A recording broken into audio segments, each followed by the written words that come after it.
राम राम, सत श्री अकाल, नमस्ते, आदाब, अस्सलाम वालेकुम। मैं हूं Paras Kataria and you are watching Kataria TV.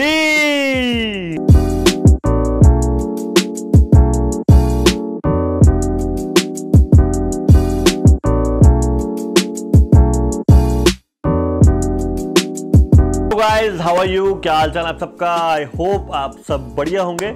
And आज का जो टॉपिक है वो है why IELTS is very important in Canada. चाहे आप स्टडी बेस पे आ रहे हैं, चाहे आप वर्क परमिट पे आ रहे हैं, चाहे आप स्ट्रेट पीआर आ रहे हैं, चाहे आप एलएमआई ले रहे हैं, आप किसी बेसिस पे आ रहे हैं।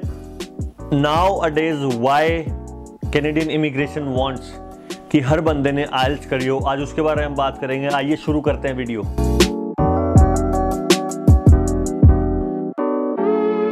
हाँ, तो बात करते हैं आइलेट्स की। आइलेट्स की मैं सबसे पहले फुल फॉर्म बता देता हूँ, international English language testing system. ये है आइलेट्स की फुल फॉर्म।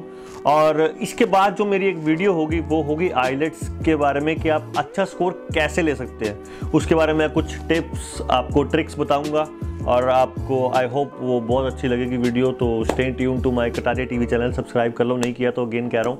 और चलो बात स्टार्ट करते हैं। अगर आप स्टडी बेस पे आ रहे हैं तब भी आपको आइल्स चाहिए, एलएमआई पे आ रहे हैं तब भी आइल्स चाहिए, वर्क परमिट पे आ रहे हैं तब भी आइल्स चाहिए, स्टेट पीआर आ रहे हैं तब भी आइल्स चाहिए।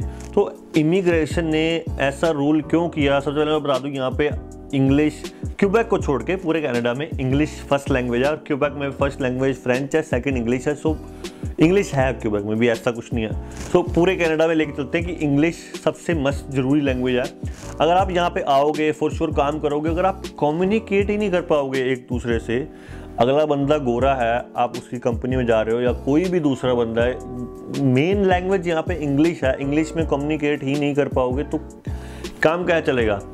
मैंने कुछ ड्राइवर्स देखे हैं, मैं बुरा नहीं कर रहा किसी को, बट वो कंपनी में जाते हैं, वो इंग्लिश में कुछ बहुत बात करते हैं बट उनको समझ नहीं आती या अच्छे से आंसर नहीं दे पाते।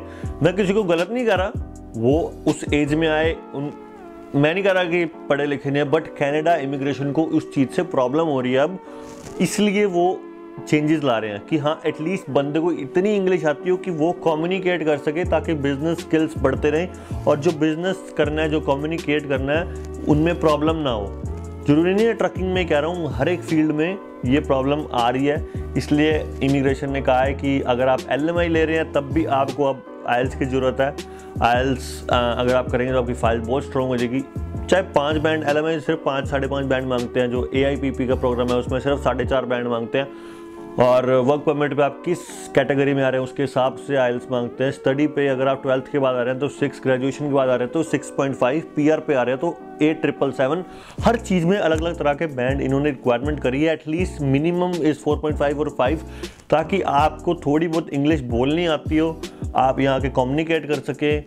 इट्स रियली इंपॉर्टेंट कि यहाँ पे आप इंग्लिश बोले, इंग्लिश कंट्री है। इट डजेंट मैटर कि यहाँ पे कनाडा को आई नो मिनी पंजाब कहते हैं because there are lot of Punjabis there, but it doesn't mean कि हर जगह ही पंजाबी हैं। आप किसी कंपनी में जा रहे हैं वहाँ पंजाबी नहीं है अगर, तो आप हिंदी में या पंजाबी में नहीं बात कर पाएंगे, इंग्लिश में ही करनी पड़ेगी। तो कम्युनिकेशन में दिक्कत आ रही थी।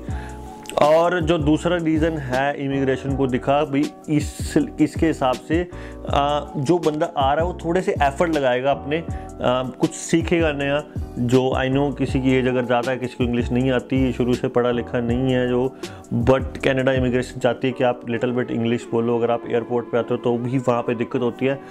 मैंने कई लोग देखे एयरपोर्ट पे आते हैं तो उनको इंग्लिश नहीं आ रही होती इतनी बोलनी, तो उनको ऑफिसर्स के साथ भी प्रॉब्लम हो जाती है बात करने में, कम्युनिकेट करने में। तो इट्स काइंड ऑफ वियर्ड कि कनाडा इमिग्रेशन को वियर्ड लगता है कि यार अगर आप हमारी कंट्री में आ रहे हो तो एटलीस्ट हमारी लैंग्वेज तो बोलो,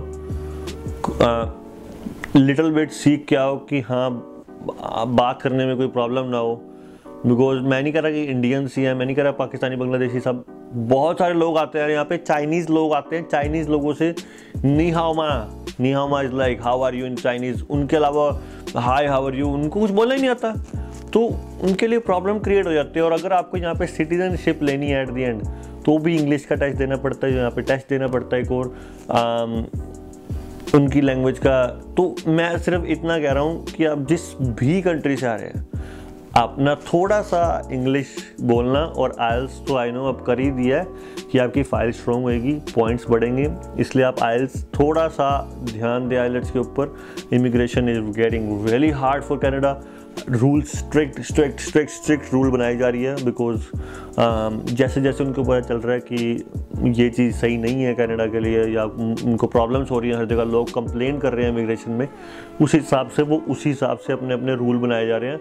तो for that rule, according to that rule आपको आइल्स करनी पड़ेगी। आप किसी भी स्टेटस में आ जाएं, आपको आइल्स थोड़ी बहुत तो करनी ही पड़ेगी। मेरे पास कई मैसेज आते हैं, सर मैं आइल्स नहीं कर सकता, मैं इतना नहीं कर सकता, but I am telling you, आप आइल्स की ट्यूशन्स हैं, और मैं कुछ अगली वीडियो में टिप्स एंड ट्रिक्स दूंगा, उसको थोड़ा सा नोट करके आप अपने थोड़े से स्किल्स बढ़ा के अपनी आप पेपर देंगे, जब आपके नंबर बैंड जो हैं वो अच्छे आ सकते हैं। सो मुझे बस यही बताना था इस वीडियो में कि थोड़ा सा अपना आइल्स की तरफ ध्यान दे दो अगर आपने कनाडा आना है, थोड़ी अपनी इंग्लिश स्पीकिंग इम्प्रूव कर लो। इट्स गोना बी बेटर कि आपके ही स्किल्स बढ़ेंगे, मेरे लिए नहीं है, कनाडा के लिए नहीं है, वो आपके लिए है।